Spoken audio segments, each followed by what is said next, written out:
ভালোই হয়েছে তুমি আমার হও নাই। যদি তুমি আমার হতে, আমি হয়তো কখনোই কষ্ট চিনতাম না, বিচ্ছেদের স্বাদ পেতাম না, যন্ত্রণার সাথে আমার কখনোই পরিচয় হতো না। তোমায় পেলে শুধু তোমাকে নিয়েই গর্ব করতাম, মানুষের কাছে তোমাকে নিয়ে অহংকার করতাম, পূর্ণতার গল্প বলতাম।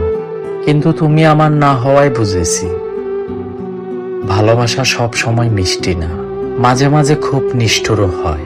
যদি তুমি আমার হতে, প্রতিদিন ভাবতাম কি করলে তোমাকে আগলে রাখতে পারবো, কি করলে তোমাকে সুখী রাখতে পারবো।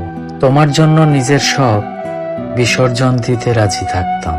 কিন্তু তুমি আমার না হয়ে ভালোই করছো, কারণ এখন আর কাউকে নিয়ম করে ভালোবাসতে হয় না, কাউকে নিয়ে এখন আর প্রতিদিন চিন্তা করতে হয় না। তুমি অন্য কারো হয়েছো, সেটা হয়তো অনেক ভালো হয়েছে, কারণ তুমি যদি আমার হতে